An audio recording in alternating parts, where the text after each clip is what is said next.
Welcome to another episode of the Left of Lansing podcast with Pat Johnston. A progressive insight into Michigan's political and cultural world. And of course, an entertaining podcast designed to shine a light on how to make Michigan's political machine work for the people. Now, from the Left of Lansing headquarters, located in his attic, here's the award-winning Pat Johnston.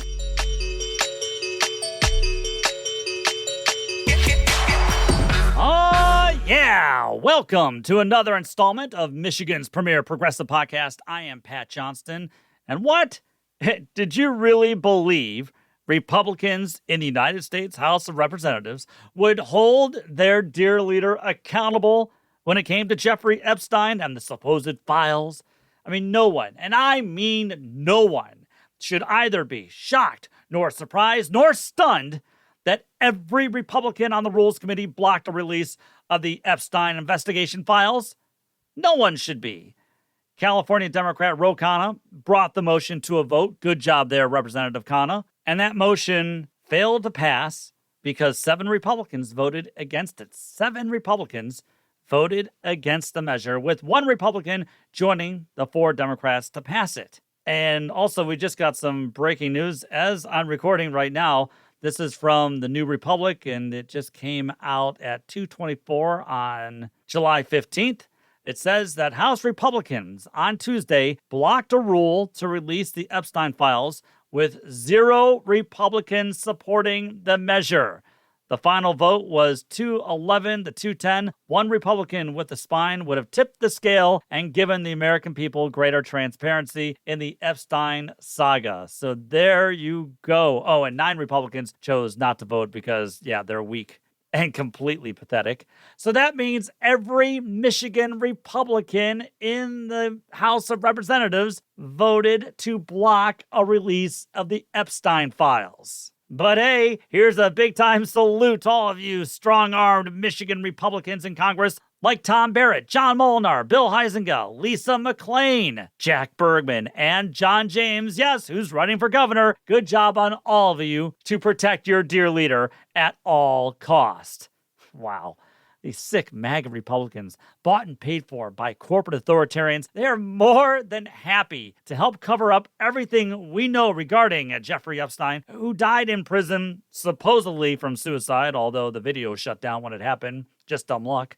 I mean, they're covering up because dear leader wants it covered up. And many inside the regime who claim to have all the evidence at one time suddenly are joining in the cover-up.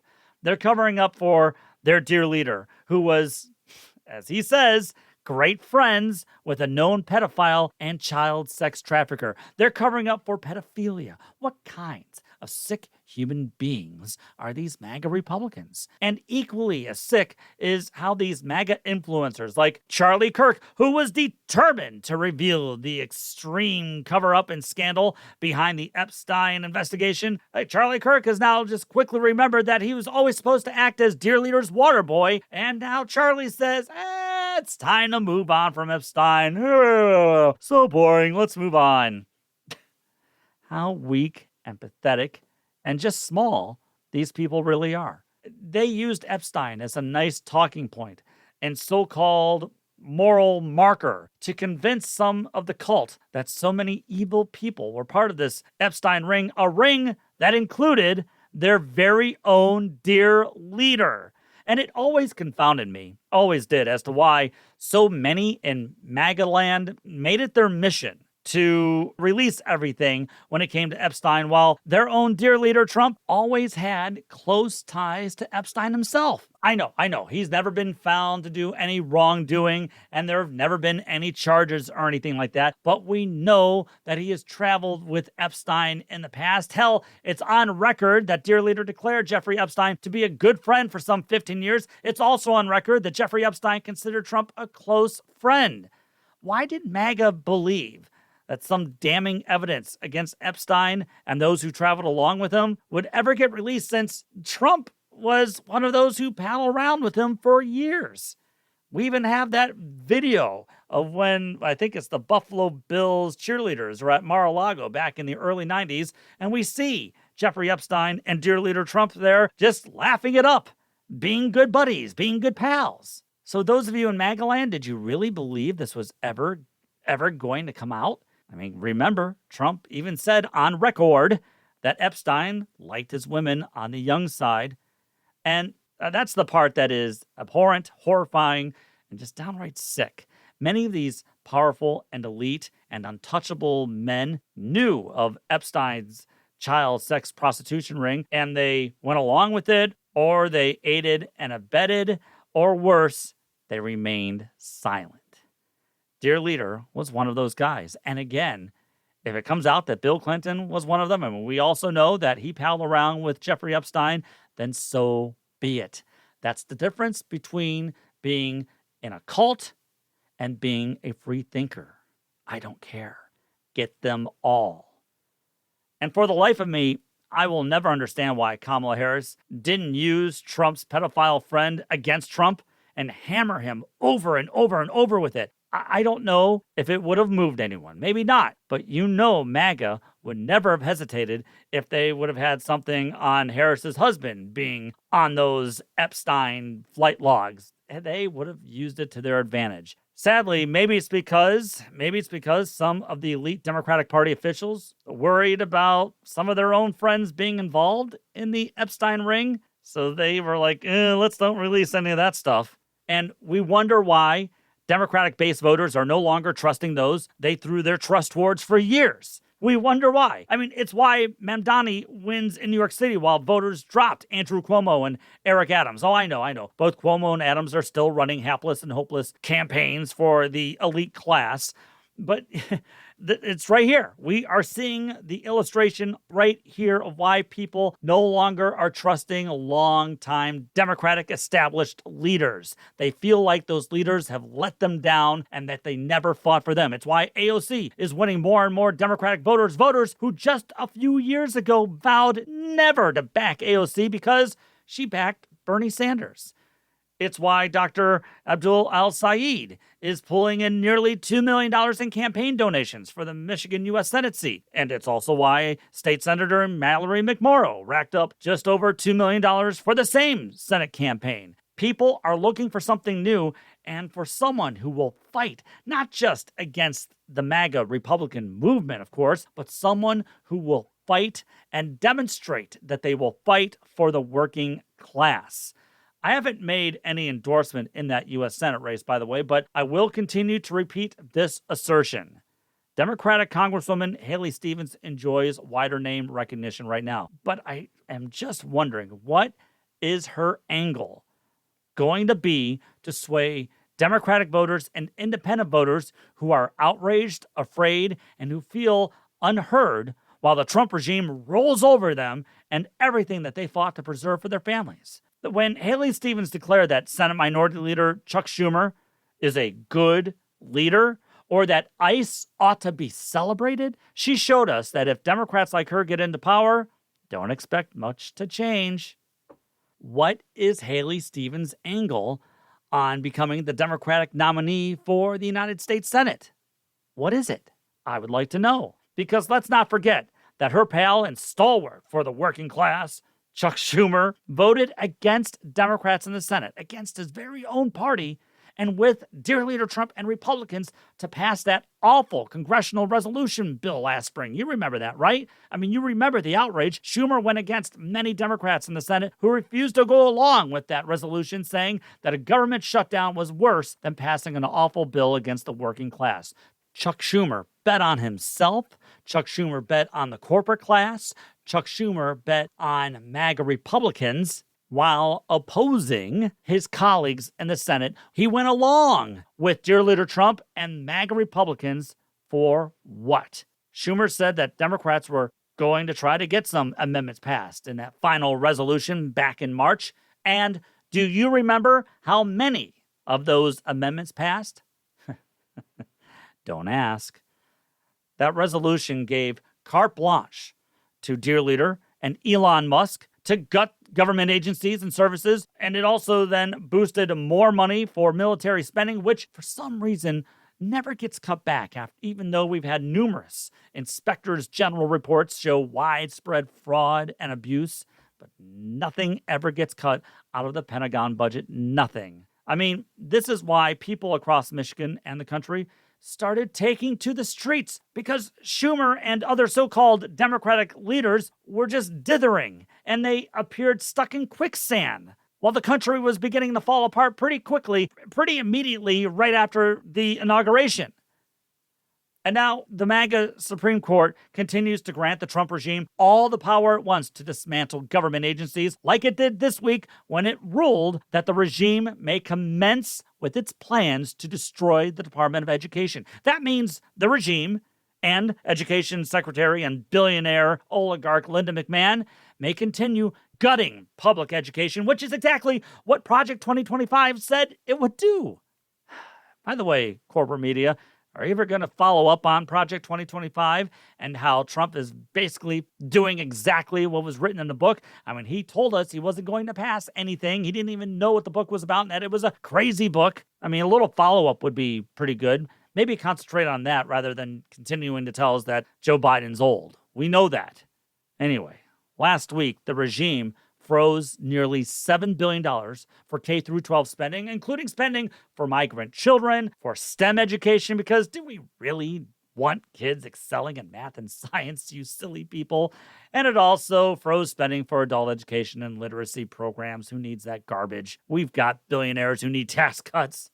So Schumer crapped the bed back in March, because had he stopped that CR bill from passing and played hardball and fought for the working class, who knows if the MAGA murder budget is passed as it passed 2 weeks ago? Who knows if it ever really gets passed? We don't know, because Chuck Schumer chose to lie down. He submitted. He gave up. Because everything Schumer claimed that he was trying to avoid last spring all became law in the MAGA murder budget. Medicaid is getting wiped out. Wiped out!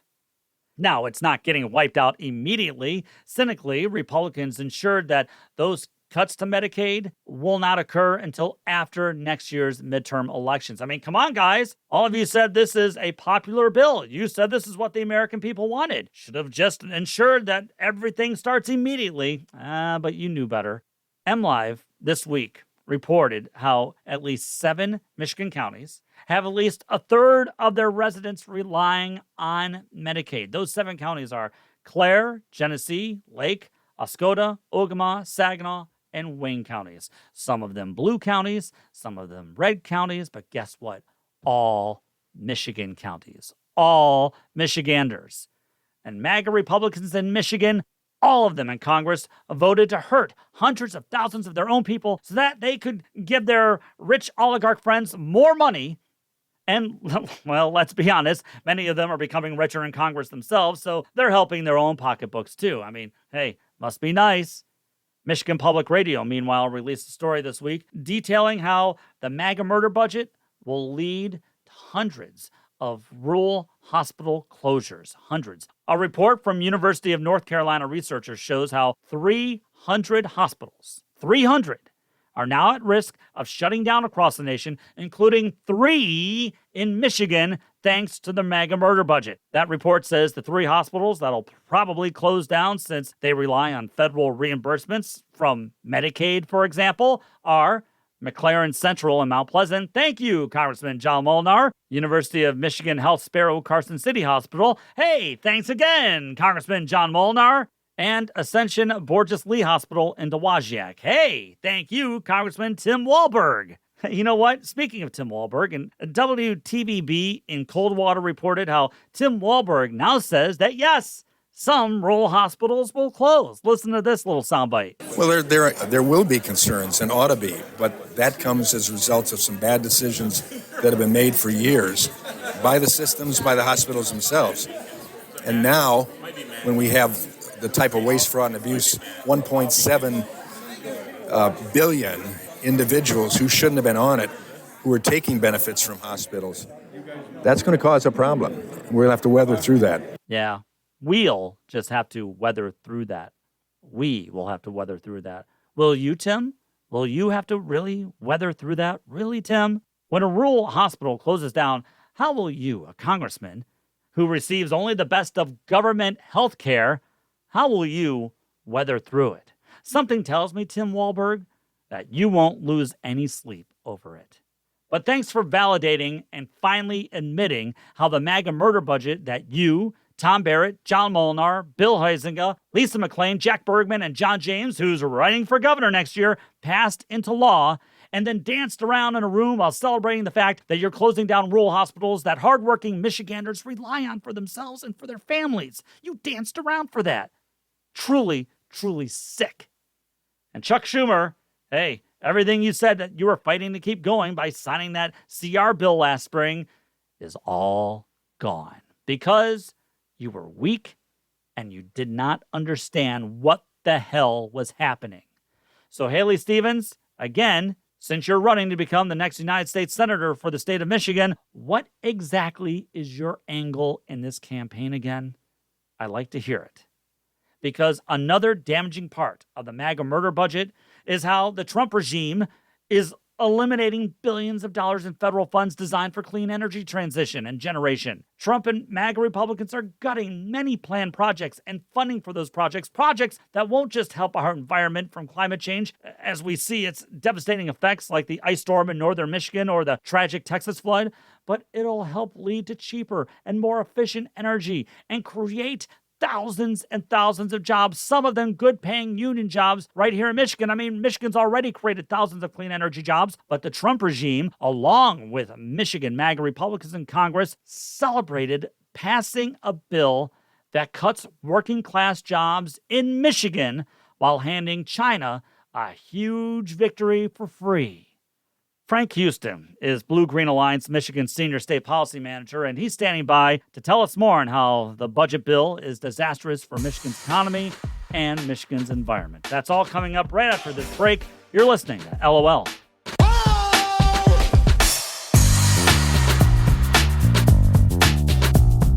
It's the Left of Lansing podcast. If you truly want to get Pat fired up, talk about Tigers baseball or how you think the 90s produced the worst music of any decade, you've been warned. Email him at leftoflansing@gmail.com and follow him on Twitter at leftoflansing. Here's Pat.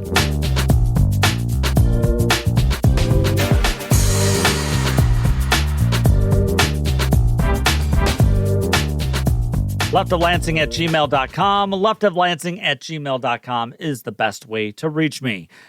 When MAGA Republicans in Congress and Trump passed their budget bill, many already knew of the massive cutbacks to Medicaid and SNAP benefits that will devastate millions of working families across the country and hundreds of thousands of Michiganders as well. But we also knew how Republicans were both cynical and slick and how they delayed most of those massive cuts until after next year's midterm elections, as if people would forget what's coming down the line. Also, strange how the trillions in tax cuts for the top 20% of the elite and untouchable donor base, they still get their tax cuts immediately and without any end time either.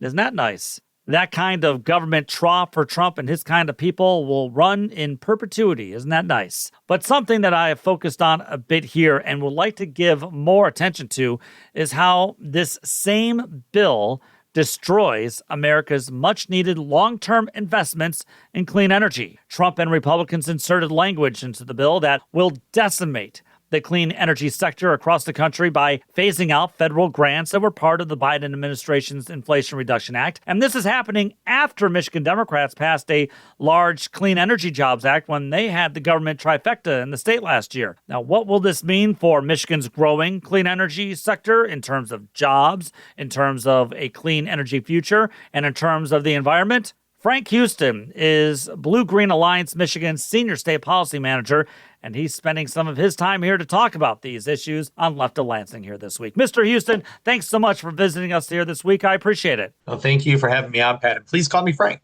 I will do that. I will do that. I read in the American Prospect this week how the Federal Agency Regulatory Commission estimated that in the first 4 months of this year, solar and wind created nearly 97% of all electricity generating capacity in the United States. Yet, because of this new law that Trump and Republicans celebrated on July 4th, clean energy investments will now take a direct hit, which will drastically slow down or halt many clean energy projects across the country, and especially here across Michigan. Can you share some details into how this law will affect Michigan? And if you'd like to broaden that to the entire country, please do, in terms of this growing clean energy sector and the thousands of jobs that were being created from this sector. No, I'm happy to. And obviously, our groups, not just like ours, but a pretty broad range of groups are concerned about what Congress and the president did. And here in Michigan, we know that there are 63,330 jobs that were expected to be created as a result of the Inflation Reduction Act, just in the energy and manufacturing tax credit sector of it. So when we talk about the elimination or dramatic rollbacks to the IRA that the president encouraged and Congress has now adopted, these are significant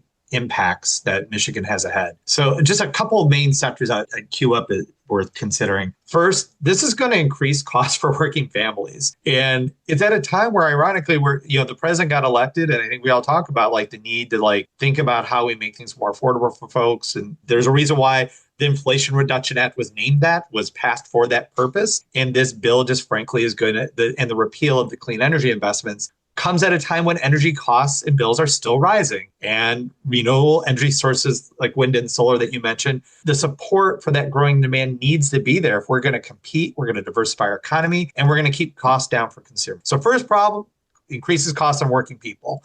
Secondly, it also is a lot of money rewarding billionaires, not workers, not the public. And it's obviously done so for Donald Trump and his wealthy friends. And it's frankly a disgrace. The fact that this legislation is just another example of how the president is prioritizing a narrow set of billionaires over the real challenges working people have for the vast amount of the resources tied to the bill. It should be an embarrassment to everybody who voted for it. I mentioned that this bill is going to kill jobs. There's a lot of examples of this, but the reality is in Michigan, I think the thing that's been so heartening the last few years is we have seen, I would say, a reverse, and I would say a new kind of manufacturing revitalization that's been happening. And there's examples I could give very specifically in communities across the state that has seen new manufacturing opportunities tied to auto and otherwise, that the IRA, bill, chip program, these things have all kind of worked with also and coupled with the work that Governor Whitmer and the state has done, has really given Michigan some great opportunities and to catch up on some of the ground that I think people arguably would say we're losing to other countries like China and EVs, for instance. And we're just throwing that away. And we know that the data shows that rolling back and sunsetting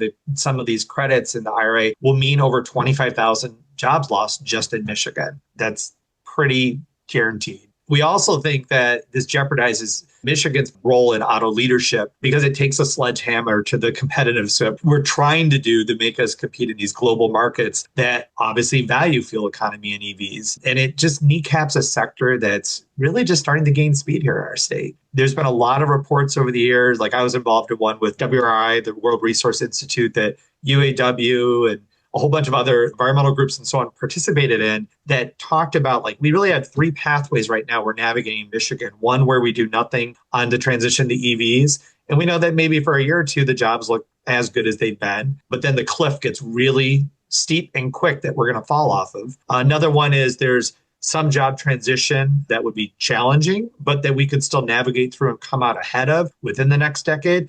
And then a more robust path where you could see us actually adding 50,000 plus jobs here in Michigan tied to the transition to EVs. So I think you go through sector by sector, there's these real issues. And the last thing I'll say, and sorry to go so long, is just, this is reversing real climate change progress that I'm almost 50 and I've got a lot of kids.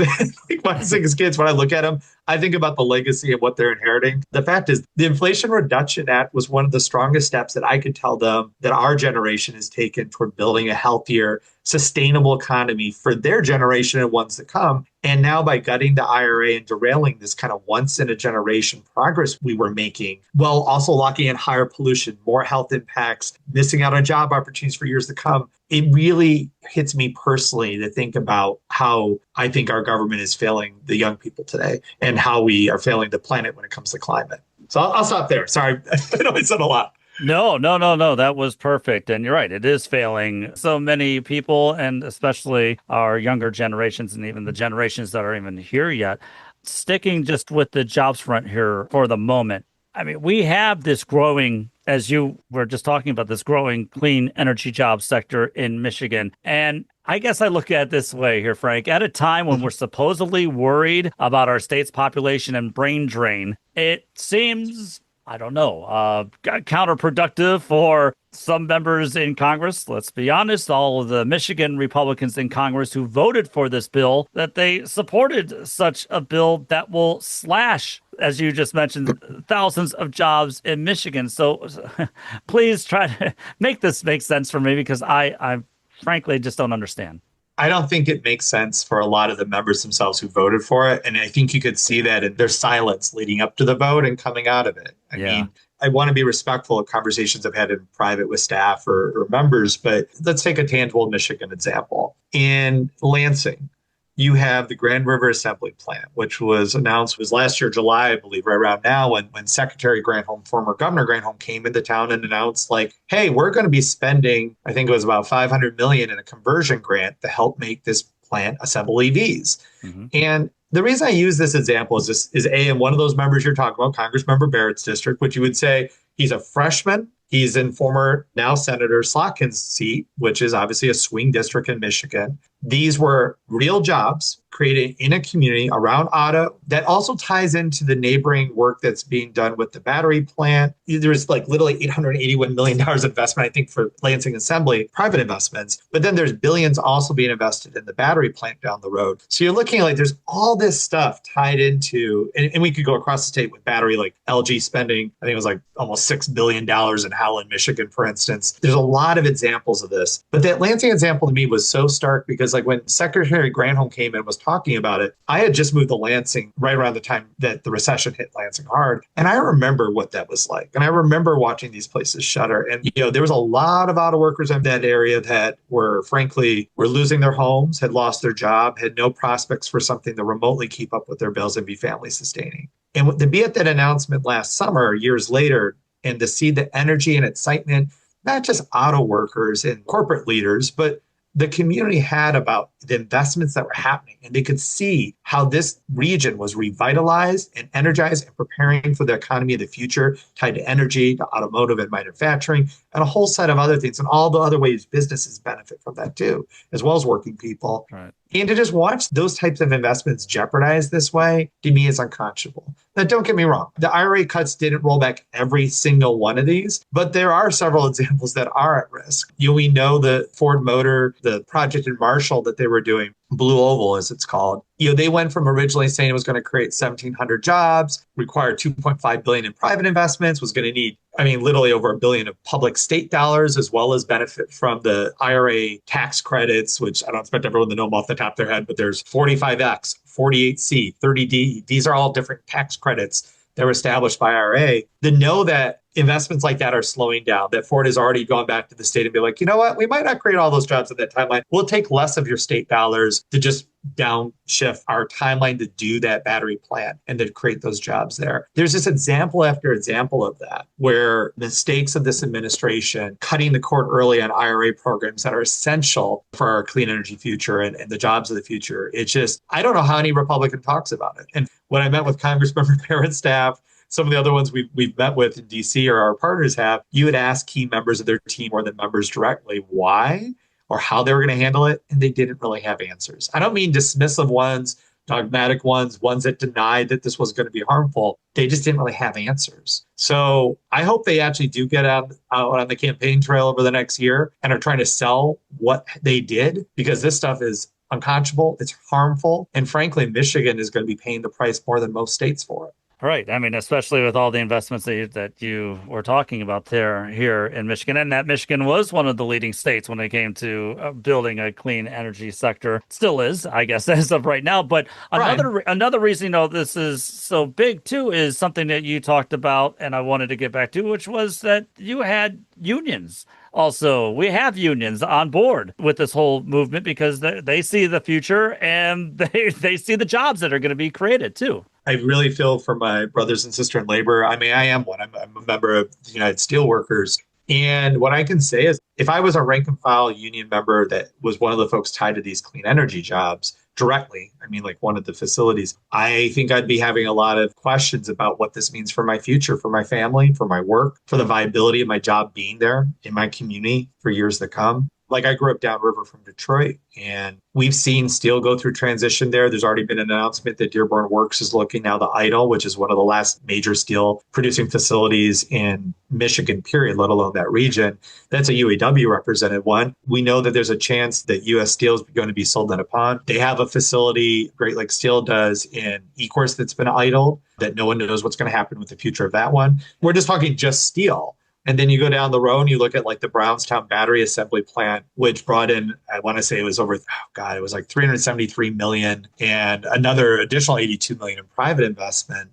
You know, that type of stuff that's tied to the tax credits that I was mentioning, the IRA, that are just stalling out. All the uncertainty, all the questions around what tariffs are sticking and not sticking. How can any industry do a capital outlay and understand the investments they're making aren't going to be undercut by the president in Congress a month later? It's a really challenging environment. And what that means for my labor partners, though, and my real workers, is they can't plan ahead and they don't know where to stick their neck out and say, you know what, I know I'm going to have to be reskilled or retrained, quote unquote, the transition to this different sector of this business or into a whole nother industry at time. Workers, I don't care if you're represented by electrical workers like IBW or auto workers like UAW or steel workers like USW. All of these unions and all these workers have been utility workers in Michigan. I could go on and on. They have all been having to make tough decisions about how they look out for the best interests of each other and their membership, while also taking on climate change. And for instance, I look at the utility workers in Michigan. They knew that when we were closing up all these coal-fired power plants, it's going to be a lot less union jobs. And we were fortunate in most instances where the utilities like DT and consumers tried to take care of a lot of those utility workers that were getting close to retirement, a lot of them. But there's a lot less jobs when you close up a coal plant and then you do, for instance, wind turbines. There are less jobs. It's just a fact. Yeah. But labor has been there. Then being creative to say, well, what are the other new jobs we can do? What is the other manufacturing side? What's to produce the component parts, the assembly? Labor has been very creative and at the table trying to figure out how to maximize those opportunities. But then when the president turns around and shifts gears and says, well, we're writing off wind turbines and wind power, we're writing off solar, it makes it nearly impossible for the industries and the unions to recalibrate that into an action plan that's in the best interest of working people. So it's a problem. And I think it leads everyone questioning what their future looks like. I don't know if you can answer this, so I understand if you can't, you can pass on it. But I guess I'm hoping it's not this simple. But what we're seeing with this bill and how it is gutting all these clean energy investments, is it because of the power of the oil and gas lobby and that it has with this administration? Yeah, I would be lying if I didn't say it was part of it, probably, is my guess. But I also don't think it's as narrow as that. I mean, with this president... You look at how he operated his first term, you look at how he's operating this term so far. I think, just because there's a different president's name attached to it, be it Obama, Biden, or even George W. Bush, like whenever there's, I think, someone else who led a program, he seems to have sort of a natural aversion to it, even if it's working. You'll remember during his first term, he talked about passing a big, bold, beautiful infrastructure bill that never saw the light of day or any real chance of adoption. And President Biden led with what was the biggest infrastructure bill in generations. In Michigan, you look at the work that we've been able to do here, rebuilding roads, rebuilding bridges, transitioning sites, energy development, how we make sure frontline communities and workers are centered in that process, how we address equity issues. These are all things that President Biden took the lead and prioritized with Congress in making sure was part of bill, IRA, CHIPS, all these federal programs and the people they hired. And you can just tell that that is not where this president goes. And there's an aversion to continuing the legacies of people who came before him. Not to say none of these, many programs need to be tweaked or could be improved on, but that's not what he's doing, obviously. He's gunning them, destroying them. And in his wake, he's leaving not just chaos for the economy or for workers and communities, but also for the planet and the way we operate in the world economy and with our partners in the world. And so I don't believe that just can be blamed on the oil companies, although at times I've had my issues with them. But I think it does there's a lot of other questions about, there is one high-ranking person within the Trump administration, one of his key advisors, who was involved in Project 25. And what was interesting is that person's like key deputy years ago, a Michigan person, which I won't out him here, but we had a long couple-hour conversation during the election, and he was terrified of a Trump presidency. And this is a very right-wing conservative Republican who was horrified with the prospects of Trump being elected because he felt like, candidly, the president didn't understand the industry, the oil industry that he came from. Right. And he thought that there was a massive bait and switch going on where, for instance, in fracking, the types of economic numbers that are being used to justify why fracking works in certain sites. They're basically taking the cream of the crop of the best targets for fracking that have the highest economic upside, the highest production upside, and then using it with a very wide swath portray this future where we can drill, baby, drill across the country. And that's going to drive down costs, and that's going to sustain our energy future. So even if you agreed with fossil fuels being the primary way we approach this, which I think most people today would say we need to be shifting, definitely a mix and a cleaner mix at that. This one analyst that I talked to was definitely feeling like the Trump administration, the president, just didn't have an intellectual interest in understanding these issues and the industry. And frankly, there was going to be people in that industry that would take the president for a ride and the president wouldn't know it. So a lot of speculation, but I think the oil industry, the fossil fuel industry will probably part of the equation here. But I think it's the president just naturally doing what he does, which not a lot of rhyme or reason that I can see to it. Unless there's a billionaire attached to the other side of it. It definitely isn't what workers or ratepayers are concerned with these days. Well, can you talk about that real quick too? Because, this will lead to massive increases in electricity rates. So not only are we losing jobs, Michiganders will now have to pay more for inefficient electricity that we're now being forced to use. Can you talk more about that? I think there's no secret that when the coal plants in Michigan started retiring, like I grew up in Wyandotte, Michigan, the plants that were in Trenton and River Rouge that have now, shuttered, these were plants that, like the Trenton one was technically not meeting clean air standards for a while because it had been grandfathered in. It was built so long ago. There was an exemption in the Clean Air Act, and they didn't have to clean up, quote unquote, as well as other more modern coal plants. So it was a dirtier coal plant, long story short. And finally, to get the attainment status, they had to make a shareholder decision of like, are we going to invest probably billions into the Trenton plant, or at least you could argue, hundreds of millions, or are we just going to shutter and go to other energy sources, be it natural gas or renewables or whatever? And it was a pretty easy decision, I think, for DTE to make to shutter that plant. So what my point here is, a lot of these places where coal closed up, it wasn't because just environmentalists wanted it. It was also because shareholders for utilities were like, these aren't economically viable compared to other energy sources long term, and often even near term. So don't get me wrong, when you look at like the types of resource planning that is required of our utilities in Michigan for DTE and consumers and others, they often looked at natural gas first. They're like, oh, it'll be quicker and cheaper to do that potentially than some renewables. Right now, maybe.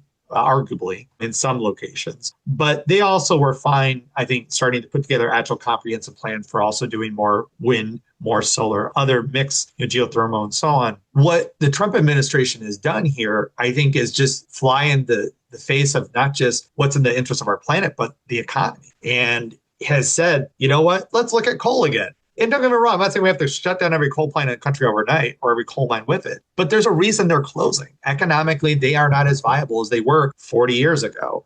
And even competing with renewables, they're not. I think there's a lot of confusion there. And also, when you look at the types of investments that utilities have made, even in natural gas, 25 years ago, I remember going to Illinois right after they had invested in a bunch of what were called peaker plants at the time. And those natural gas peaker plants, the idea was they would ramp up when there was more need. And frankly, when natural gas prices spiked, which they got extremely high for a couple of years, the commodity went way up in value. Then all of a sudden, the utility there, ComEd, was like, you know what, we don't want to run those plants anymore. We're going to idle them anyway, even though they had just built these new plants because the commodity value went way up in value. So I think when we start thinking about how we build a sustainable model for renewables, really just a diversified energy mix. Yes, there's things like Palisades being recommissioned as a nuclear plant in Michigan that are part of that mix. Yes, we know in parts like in the Upper Peninsula and elsewhere, there are these natural gas plants that have been added to the mix. But the real viable future here is going to be how we get ahead of the curve in all the renewable mixes that have been, frankly, underinvested in for too long. And that's the thing that is just confounding here when we start looking back at things that even the utilities are saying, nope, time to close up those coal plants. It doesn't make a lot of sense. Right, because, like you said, the marketplace is kind of deciding this, and that's where these companies want to go. Yeah. And that's why they made those decisions. I mean, and frankly, it's also hard for those local communities. I mean, you look at downriver, there's been a coalition that we've worked with of local municipalities, working with county and state economic agencies, state treasury, and others. And when those communities are making hard decisions around what they do with those sites when a coal site closes, or what to do with that steel site like Great Lakes if they in fact remain idle permanently. For communities to lose that huge tax base, it's one thing to lose the jobs. That's hard enough. Yeah. But they can lose their school system in the process too if a third of the tax base goes away when the business closes. So communities have been trying to figure out in Michigan how to do that hard work, to work together across different governmental lines with a broad range of stakeholders from the private and public sector and a whole lot of other vested interests. And to see communities do so much progress and work, and then frankly, to have to deal with this Jekyll and Hyde approach to whatever the president feels that week, and then rolling back major building block legislation and programs that can help these communities transition, it's extremely painful to watch, and even more painful for the people living there. No, you're right. That is painful. One last question here for you, Frank. I saw, due to the Trump and MAGA Republican attacks on clean energy with this bill, it will result in, and I think I have this right, 7 billion extra tons of emissions into the atmosphere, and emissions are now only expected to be around 20% lower than 2005 levels by the year 2030, rather than 50 to 52% where they're supposed to be by 2030. So I'm just wondering, at a time when Detroit was just listed as the third worst city for asthma, I'm not sure how flooding more polluted air into Michigan helps us on a public health front. Oh, and while we are at it, we're at the same time cutting Medicaid. I don't understand it, but maybe that's just me. Well, unfortunately, it's not just you, right? Like, I live right outside of Detroit, and probably half my time for my kid activities we spend in Detroit. So yeah, when I'm coaching my kids' little league team on the west side of the city, for instance, and we have a combination of the Canadian fire that's happening, which is one thing that maybe we don't have complete control, but obviously we know how that's tied into climate change too. Right. The fact that I'm watching kids that have asthma, that some have questionable access to healthcare now moving forward. There's that. We know we have things that we're still going to build that are going to be polluting. When Stellantis expanded in Detroit, it was known by the city and elsewhere that it would become the largest polluter in the city. And that's a challenge in itself to deal with. But we're still going to build cars somewhere. And that's going to be something we're dealing with. To then also look at these other things that we could get out in front of, and the controls we could put in place, the safeguards for people's public, for their health and for the community, that we're rolling back all these things as like drivers of the conversation and the way the center, the policies we create as we move forward. Yeah, the numbers you rattle off are comparable to ones I've heard. And I think it makes it really hard also to understand, how do we proceed as a state to show leadership? Or in the Metro Detroit region, how do we, as the city, in the metro counties, like how do we work together to get out in front of this when the president is attacking states and going after coalitions across the country that are working in concert to address climate change and address public health and air quality and water quality? If you just look at just from a Michigan perspective, for the first time under Governor Whitmer, we have actually developed the My Healthy Climate Plan, first climate plan we've had, and the beginnings of a real energy transition plan. And we look at those sectors for baseload energy production from plants, how we deal with manufacturing. You start going sector by sector through buildings. We are still at the front end. We're at the pubescent phase of developing the policies we need to protect our state and position us for the jobs and climate of the future. And we're just one state. And when the president operates in these ways and is constantly looking at ways to undermine good state plans, good state policies, let alone the federal funding or state funding tied to it, it makes it incredibly difficult for our state leaders and our local leaders to show leadership. Yeah, we're in big trouble. There's a lot of work to do, and there's an important election ahead. I'm not going to make this a partisan attack on Republicans and the president, but I'm really hopeful that Congressman James, as a gubernatorial candidate, for instance, he goes out there and explains what the heck is his vision for the future, because I can't see it. Someone who came out of auto manufacturing should understand how much instability is being created right now by the president from an economic perspective. And then I would also love to hear him talk about the climate and public health side, because we're all feeling it. Now, so would I. So would I. I'd like to hear his comments and his answers to all those questions. Frank, real quick, if people would like to learn more about BlueGreen Alliance, how can they do so? You can visit our website easily at bluegreenalliance.org. We have all the X and other handles online. And we have some great reports, including one we put out specifically tied to IRA and jobs and the impacts there. Once again, we're a broad coalition with a lot of great organizations from the labor and the environmental movement. And many of our partners, be it the League of Conservation Voters, the Sierra Club, the United Auto Workers, they put out great reports on this as well and really try to give people the talking points and additional tools they need to understand what the heck is going on with the big bad bill that passed and unfortunately impact for all of us here in Michigan. All right. Frank Houston, BlueGreen Alliance, Michigan Senior State Policy Manager. Thanks so much for adding your expertise here on the show here this week. And thanks for all the hard work that you guys are doing there. No, thank you so much for having us, Pat. You're listening to Left of Lansing. If the podcast isn't enough and you are in need of more Pat, follow him on Twitter and like him on Facebook. Also, don't forget you can read more of his thoughts and hear an archive of past episodes on leftoflansing.com.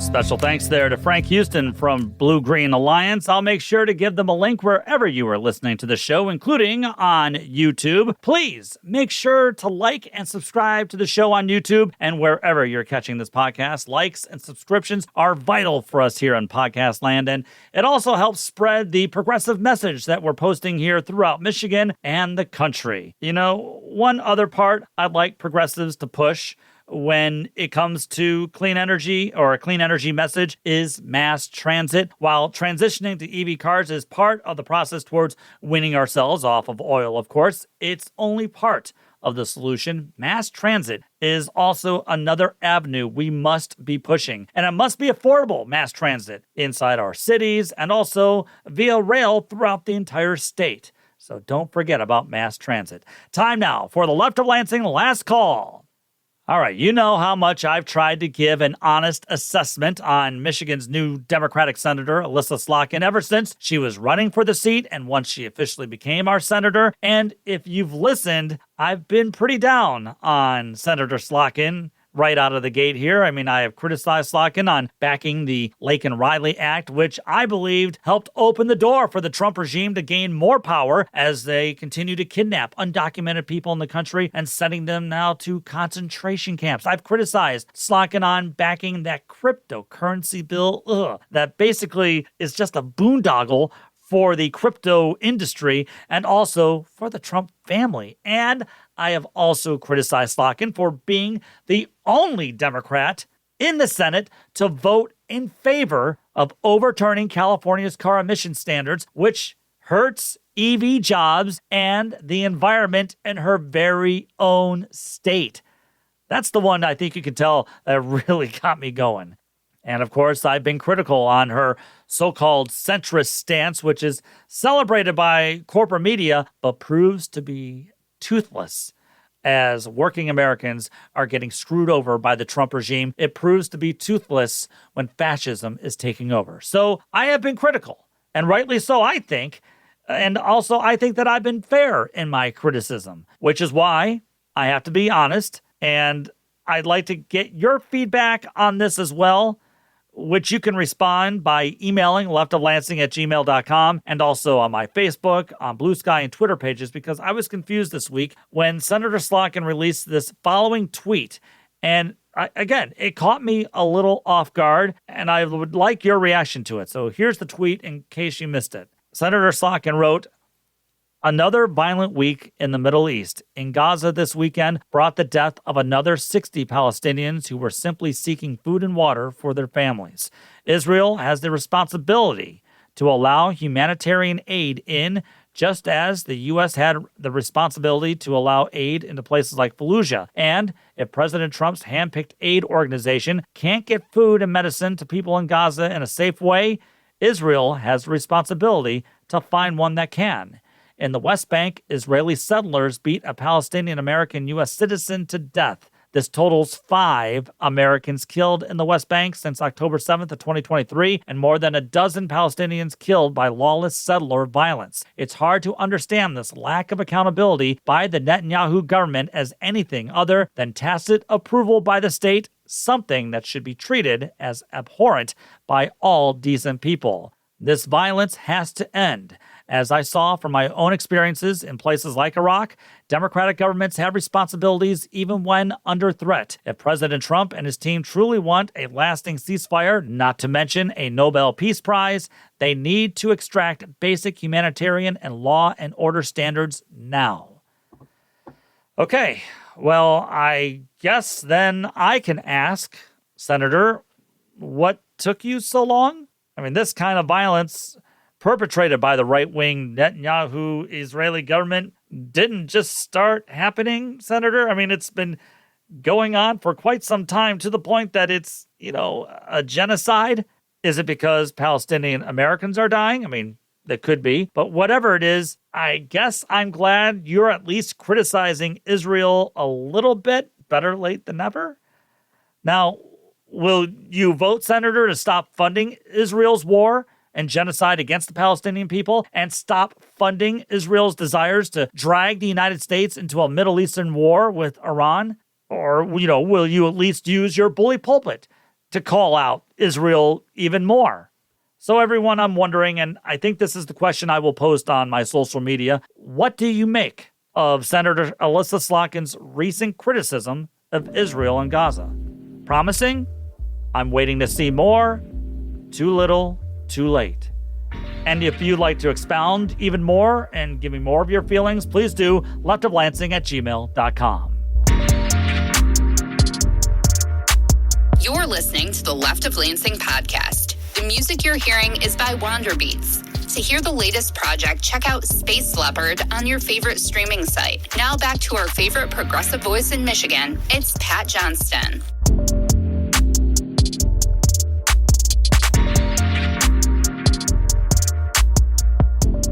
That's going to do it for this edition of the Left of Lansing. So I am leaving for a 2-week midsummer European vacation, and I do think it is well-deserved. I just hope I'll be able to turn left.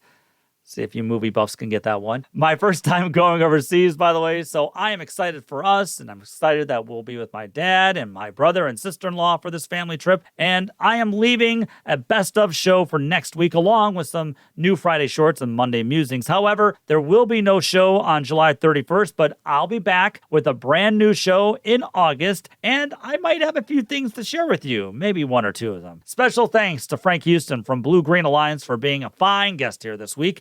Everyone, please be safe, be informed, be vigilant, and yes, remember to take the battle to them. Thank you, Michigan. The Left of Lansing podcast was produced by Pat Johnston, written by Pat Johnston, researched by Pat Johnston, edited by Pat Johnston, and hosted by, yes, Pat Johnston. Technical assistance by Dr. Heather. And thanks to our good friend Kirsten for the awesome podcast logo. Remember to visit leftoflansing.com for more news and information. Thanks again for listening to the Left of Lansing podcast.